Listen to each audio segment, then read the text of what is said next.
Hello दोस्तों, स्वागत है आप सभी का आपका अपना चैनल इस क्लासेज में। दोस्तों आज हम लोग क्लास 12 फिजिक्स का चैप्टर नंबर 1 है वैद्युत आवेश तथा क्षेत्र। इस चैप्टर का हम लोग महासंग्राम एमसीक्यूज देखने वाले हैं। इस सेशन में ऐसे बहुत सारे एमसीक्यूज हैं जो बोर्ड एग्जाम में बार बार पूछे गए हैं, उनको हम लोग सॉल्व करेंगे। तो इस वीडियो में बने रहिए, वीडियो को अंत तक देखिए। अगर आप लोग इस चैनल पर नए हैं तो प्लीज़ वीडियो को लाइक करें, चैनल को सब्सक्राइब करें और बेल आइकन को दबा दें ताकि जितने भी अपडेट्स हो सबसे पहले आपके पास पहुंचे। और इस वीडियो को जैसे ज़्यादा अपने दोस्तों में शेयर करिए और कमेंट में उस क्वेश्चन का आंसर देने की कोशिश कीजिए। आज हम लोग महासंग्रह देखने वाले। एक तरफ से हम लोग का रिवीजन क्लास है, क्योंकि इससे पहले का सेशन में हम लोग पूरे फिजिक्स का एमसीक्यूज को सॉल्व कर चुके हैं। तो ये हम लोग का एक तरफ से रिवीजन क्लास है और इस सेशन का पूरा जो एक तरफ से इसका जो एम है, इसका जो लाने का एक कारण यह है कि इस चैप्टर से कितने ऐसे क्वेश्चन मोस्ट इम्पॉर्टेंट क्वेश्चन हैं जो बोर्ड एग्जाम में पूछे जाते हैं। तो इसमें बने रहिए, देखते हैं कैसे कैसे क्वेश्चन बोर्ड एग्जाम में आते हैं। तो शुरू करते हैं इस सेशन को। तो हमारा फर्स्ट क्वेश्चन है, दिए गए चित्र में यदि आवेश Q, इस क्वेश्चन में बोला गया है कि दिए गए चित्र में, ये जो चित्र दिया गया है इसमें यदि आवेश Q पर कुल प्रभावी बल 0 है तो capital Q by small q का मान क्या होगा। और ये क्वेश्चन बिहार बोर्ड में 2018 में पूछे गए हैं।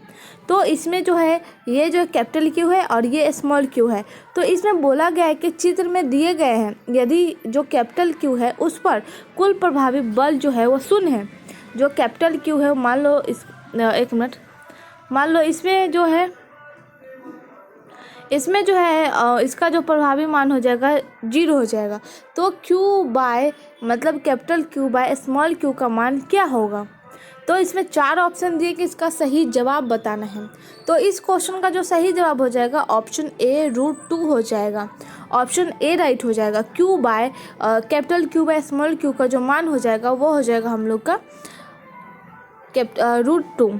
ये हो जाएगा हम लोग का सही जवाब। तो देखते हैं नेक्स्ट क्वेश्चन। क्वेश्चन नंबर 2 है, जब किसी वस्तु को आवेशित किया जाता है तो उसका द्रव्यमान क्या होता है। बढ़ता है, घटता है, अचर रहता है या फिर बढ़ या घट सकता है।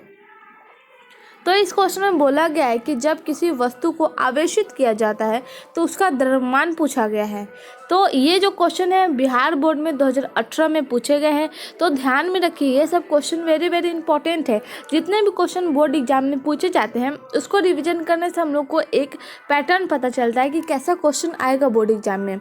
और दूसरी बात यह है कि कई सारे क्वेश्चन ऐसे होते हैं जो बोर्ड एग्जाम में बार बार रिपीट किए जाते हैं, तो ध्यान में रखिए। तो इस क्वेश्चन में बोला गया है कि जब किसी वस्तु को आवेशित किया जाता है तो उसका द्रव्यमान बढ़ या घट सकता है। ये दोनों जो सिचुएशन है वो आ सकता है। ये एक बार ये नहीं बोल सकते कि वो बढ़ता है या फिर घटता है या अचर रहता है। दोनों का मान हो जाएगा, या तो बढ़ सकता है या फिर घट सकता है। ये जब वस्तु को आवेशित किया जाएगा तो उसका द्रव्यमान उस हिसाब से बताया जाएगा। तो ये हो गया हम लोग का सही जवाब ऑप्शन डी। क्वेश्चन नंबर देखते हैं 3, विद्युतशीलता का ऐसा मात्रक होता है। विद्युतशीलता का ऐसा मात्रक क्या होगा। ऑप्शन ए में है Ni-1 m-2 c² और ऑप्शन बी में Nm2 c-2, ऑप्शन सी में n-1 m2 c-2 और ऑप्शन डी में इनमें से कोई नहीं। तो इसमें बताना है कि विद्युतशीलता का मात्रक है।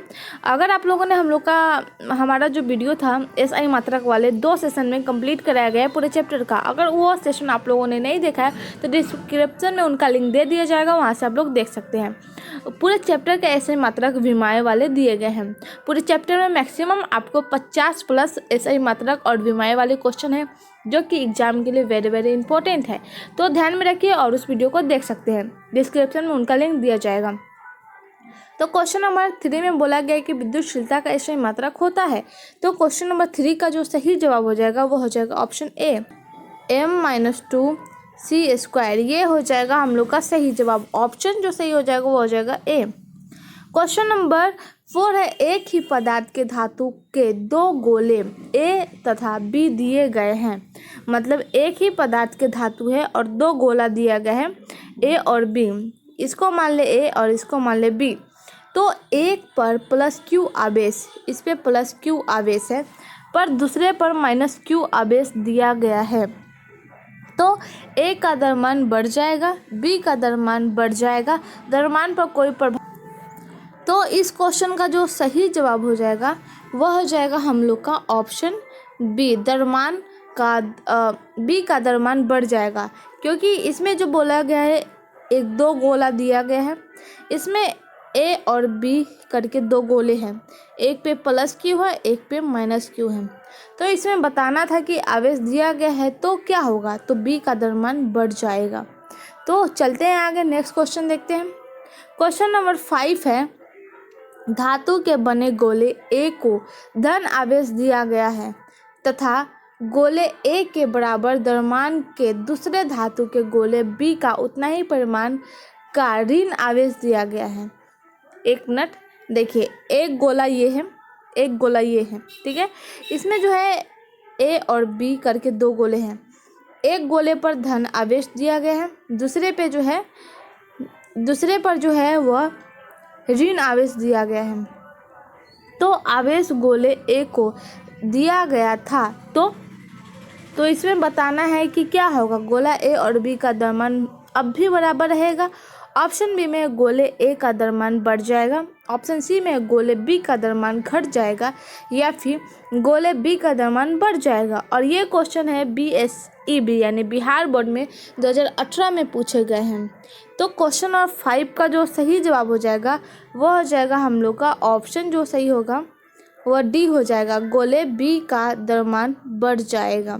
ऑप्शन डी राइट है, क्योंकि माइनस आवेश है और वो जो है वह उसका द्रव्यमान बढ़ जाएगा, जो कि 4 नंबर वाले क्वेश्चन में भी वही था और 5 नंबर वाले क्वेश्चन में भी वही था। सेम आंसर बस समझना है। क्वेश्चन नंबर 6 है, विद्युत क्षेत्र ई सदिश से लंबवत रखे विद्युत द्विध्रुव का आघूर्ण जो है वह पी सदिश है। इस स्थिति में द्विध्रुव की स्थितिज ऊर्जा शून्य मान लेने पर ई सदिश और पी सदिश के बीच थीटा कोण की स्थिति में द्विध्रुव की स्थितिज ऊर्जा होती है। और ये क्वेश्चन 2017 में पूछे गए हैं। तो स्थितिज ऊर्जा क्या हो जाएगी, ये होगा, ये होगा, ये होगा, ये होगा। ऑप्शन ए में है पी सदिश डॉट ई सदिश, ऑप्शन बी में है माइनस पी सदिश डॉट ई सदिश, ऑप्शन सी में है पी सदिश इंटू ई सदिश, ऑप्शन डी में है P E bracket 1 minus cos theta bracket close. तो 6 में 4 सिचुएशन दिए गए कि क्या होगा। तो आइए देखते हैं इसका सही जवाब क्या हो जाएगा। तो क्वेश्चन नंबर 6 का जो सही जवाब हो जाएगा वो हो जाएगा बी, माइनस पी सदिश डॉट ई सदिश, ई सदिश। ये हो जाएगा हम लोग का स्थितिज ऊर्जा, द्विध्रुव की स्थितिज ऊर्जा। क्वेश्चन नंबर 7 है, ये क्वेश्चन मोस्ट इम्पोर्टेंट है। ये क्वेश्चन देखिए 2009 में भी पूछे गए हैं और ये क्वेश्चन आने की संभावना भी होती है। कूलॉम बल है केंद्रीय बल, वैद्युत बल, ए बी दोनों या इनमें से कोई नहीं। तो जो कूलॉम बल होते हैं वह 2 तरह के बल होते हैं, एक तो केंद्रीय बल हो जाएगा, एक विद्युत बल हो जाता है। ये जो कूलॉम बल होते हैं वो 2 तरह के होते हैं, केंद्रीय बल, विद्युत बल। तो ये ऑप्शन सी सही हो जाएगा। तो देखते हैं नेक्स्ट क्वेश्चन। क्वेश्चन नंबर 8 है, यदि समरूप विद्युत क्षेत्र एक्स अक्ष की दिशा में विद्यमान है तो समविभव होगा। ऑप्शन ए में है एक्स वाई तल की दिशा में, ऑप्शन बी में है एक्स जेड तल की दिशा में, ऑप्शन सी में है वाई जेड तल की दिशा में, ऑप्शन डी में है कहीं भी। तो इस क्वेश्चन में बोला गया कि यदि समरूप विद्युत क्षेत्र एक्स अक्ष की दिशा में विद्यमान है तो समविभव क्या होगा। और ये क्वेश्चन 2009 में पूछे गए हैं। तो इस क्वेश्चन का जो सही जवाब हो जाएगा ऑप्शन सी, वाई जेड। ये जो तल की दिशा होगी ये हो जाएगा किसी समरूप विद्युत क्षेत्र एक्स अक्ष की दिशा में विद्यमान, तो समविभव जो हो जाएगा वाई जेड तल की दिशा में हो जाएगा। तो ऑप्शन जो सही हो जाएगा वो हो जाएगा सी। क्वेश्चन नंबर 9 है, विद्युत क्षेत्र का क्वांटम ESU मात्रक होता है। इसमें बोला गया है कि जो विद्युत आवेश का क्वांटम ESU जो मात्रक होता है वो क्या होगा। और ये क्वेश्चन 2010 में पूछे गए हैं।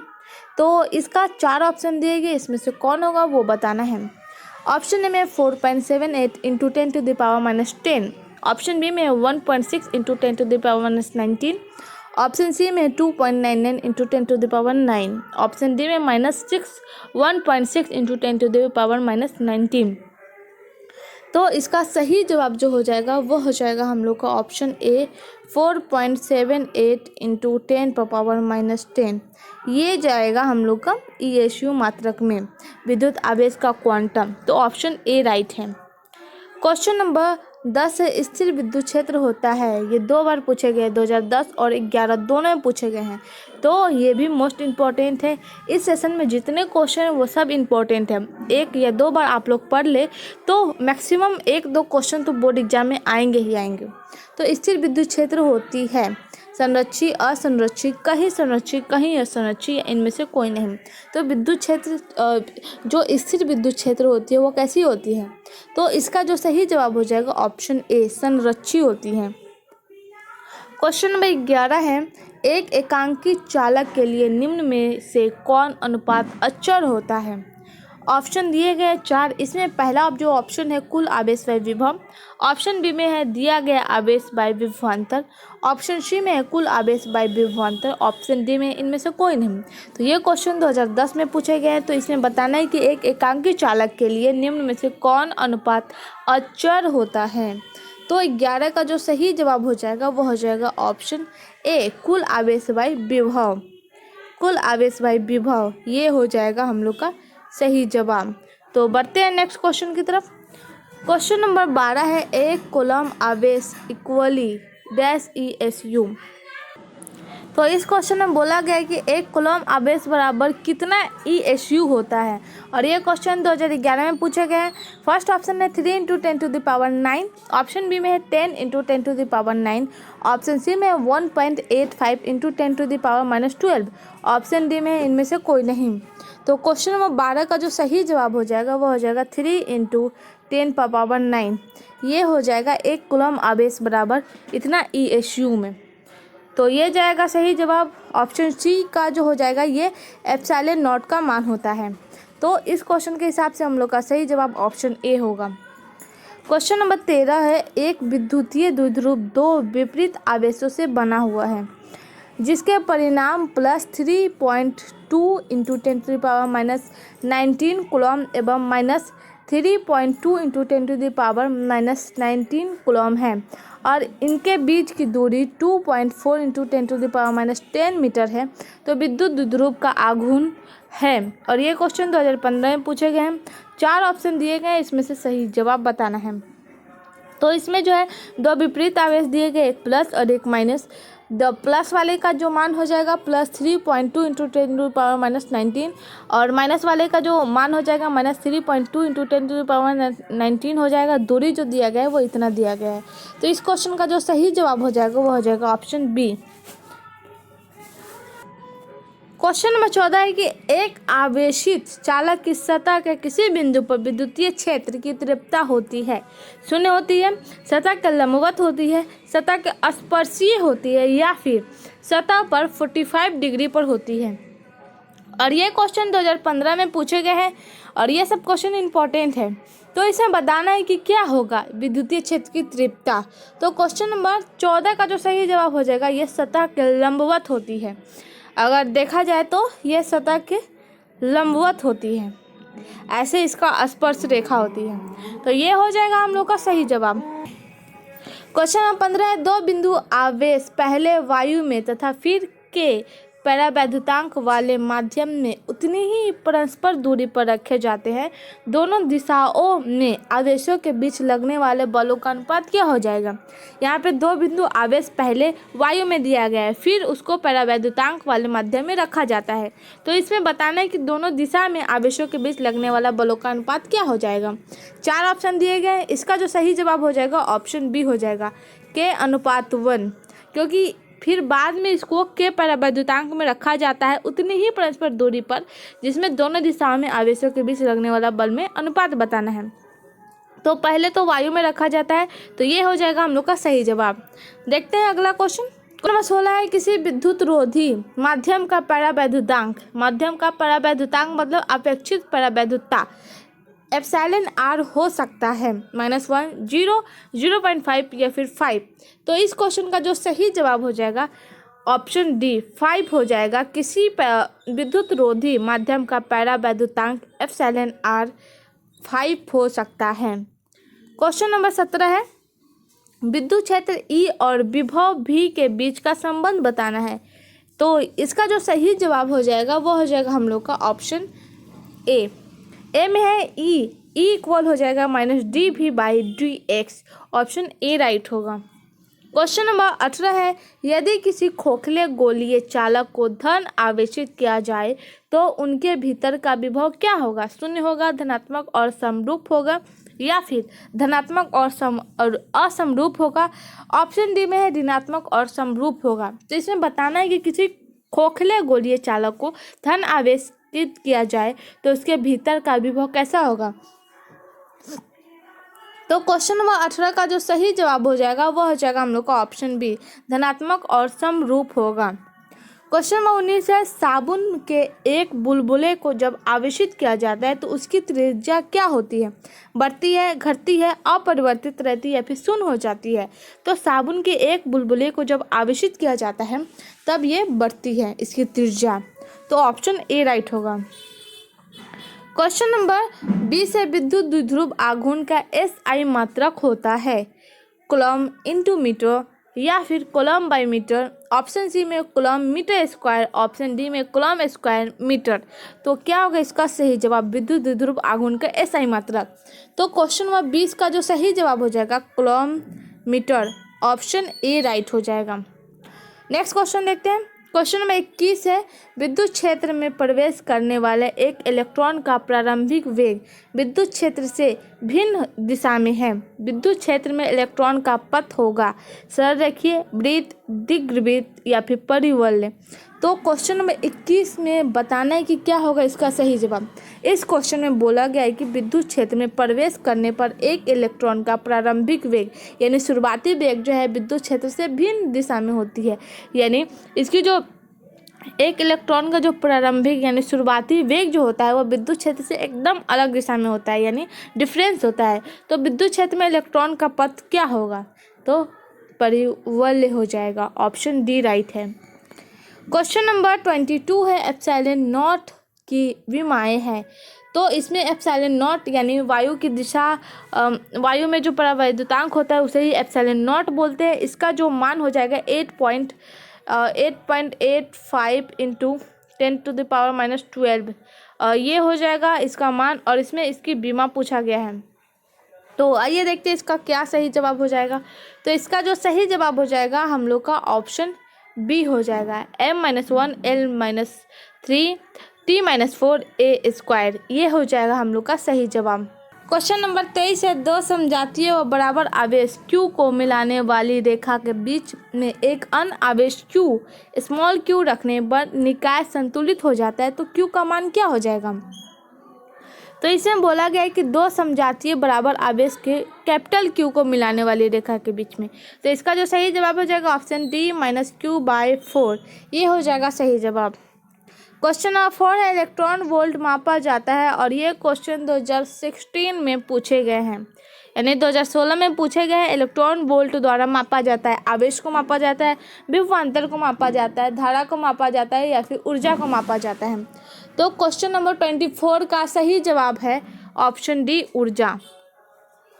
क्वेश्चन नंबर 25 है, एक स्थिर आवेश उत्पन्न करता है केवल विद्युत क्षेत्र को, केवल चुंबकीय क्षेत्र को, विद्युत क्षेत्र तथा चुंबकीय क्षेत्र दोनों को, या फिर कोई क्षेत्र उत्पन्न नहीं करता है।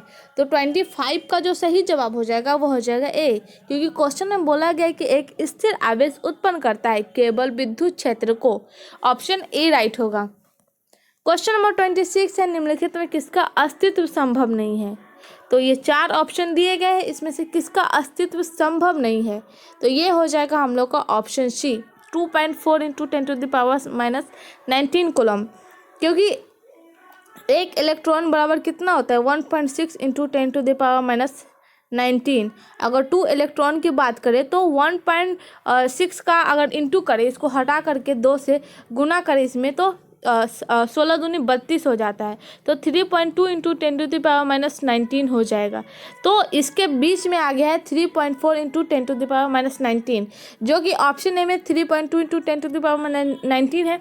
उसके बाद 16 चौका 64 होता है, ये भी संभव है। और ऑप्शन डी में जो है वह 1.6, ये भी संभव है। तो ये 3 संभव है, लेकिन ये संभव नहीं है। तो इस क्वेश्चन के हिसाब से ऑप्शन सी राइट होगा, क्योंकि एक इलेक्ट्रॉन बराबर तो इतना होता है, 2 बराबर इतना होता है, और 3 बराबर हो जाएगा 4.8। 16 दूनी 32, 16 तेरह 48, तो 4.8 इंटू 10⁻19, और ये 4th बार हो जाएगा। 16 चौका 64, यानी 6.4 इंटू 10⁻⁻19। तो इसमें जिसका जो अस्तित्व संभव नहीं है वह हो जाएगा हम लोग का option C right. Next question देखते हैं। क्वेश्चन नंबर 27 है, मुक्त आकाश यानी फ्री स्पेस की परावैधता एप्सिलॉन नॉट होती है। तो मुक्त आकाश, एप्सिलॉन नॉट का मतलब क्या होता है? मुक्त आकाश की परावैधता। तो इसका जो सही मान हो जाएगा वो हो जाएगा हम लोग का ऑप्शन सी 8.85 इंटू 10⁻⁻20 फैराडे प्रति मीटर। ये हो जाएगा हम लोग का सही जवाब, जो कि मैंने थोड़ी देर पहले इसकी बीमारी में बताए थे। तो चलिए नेक्स्ट क्वेश्चन देखते हैं। क्वेश्चन नंबर 28 है, यदि 2 आवेश के बीच दूरी दुगुनी कर दी जाए तो उनके बीच लगने वाला बल हो जाता है 1/2 गुना, 2 गुना, 1/4 गुना या फिर 4 गुना। तो क्वेश्चन नंबर 28 का जो सही जवाब है वो हो जाएगा 1/4 गुना। ये हो जाएगा, क्योंकि इसमें बोला गया है कि 2 आवेशों के बीच की दूरी दुगुनी कर दी जाए तो उसके बीच लगने वाला बल दुगुनी करने पर 1/4 हो जाएगा। क्वेश्चन नंबर 29 है, पी सदिश आघूर्ण वाला एक विद्युतीय द्विध्रुव क्षेत्र इस सदिश के साथ 90 डिग्री का कोण बनाता है। इस पर लगा बल आघूर्ण क्या हो जाएगा? पी, ऑप्शन बी में 0, ऑप्शन सी में 1/2 पी, ऑप्शन डी में 2 पी। तो इसका जो सही जवाब हो जाएगा वो हो जाएगा ऑप्शन ए पी। ये हो जाएगा हम लोग का सही जवाब। नेक्स्ट क्वेश्चन देखते हैं। क्वेश्चन नंबर 30 है, और ये क्वेश्चन जो है बोर्ड एग्जाम में पूछे गए हैं। इस सदिश त्रिप्ता के विद्युत क्षेत्र में पी सदिश द्विध्रुव आघूर्ण वाले विद्युत द्विध्रुव पर लगने वाला बल आघूर्ण है।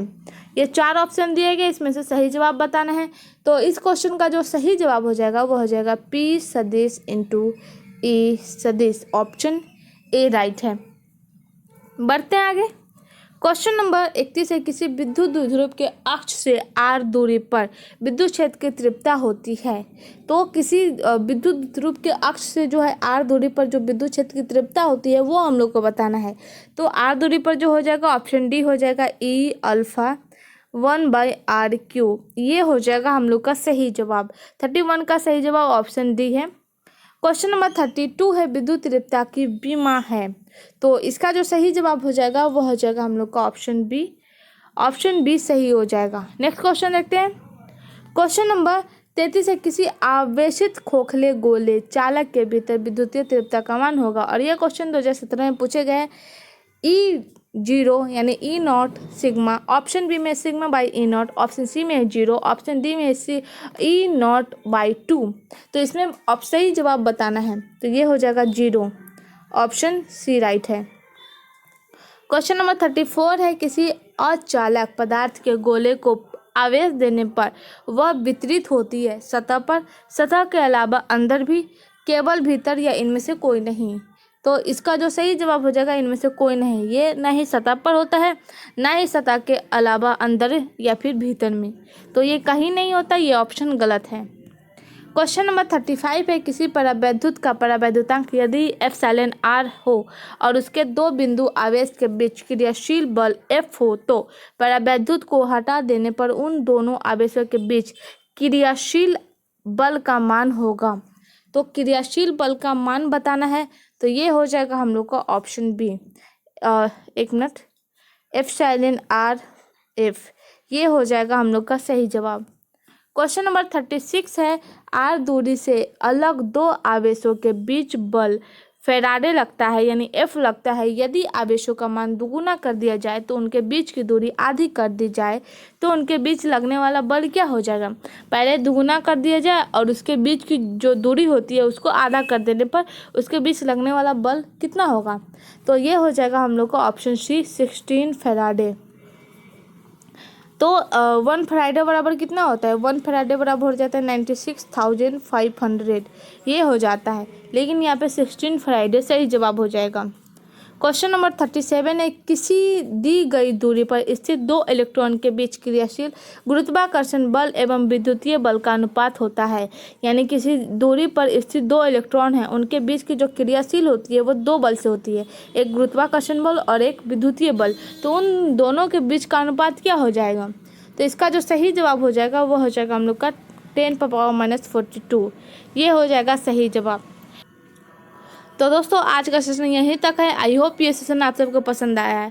अगर आप लोग इस चैनल पर नए हैं तो प्लीज़ वीडियो को लाइक करें, चैनल को सब्सक्राइब करो और बेल आइकन को दबा दें ताकि जितने भी अपडेट्स हो सबसे पहले आपके पास पहुंचे। और इस वीडियो को जल्द से जल्द अपने दोस्तों में शेयर करिए और कमेंट में बताइए कि ये सेशन आप सबको कैसा लगा। मिलते हैं अगले सेशन में, आज के लिए बस इतना ही, धन्यवाद।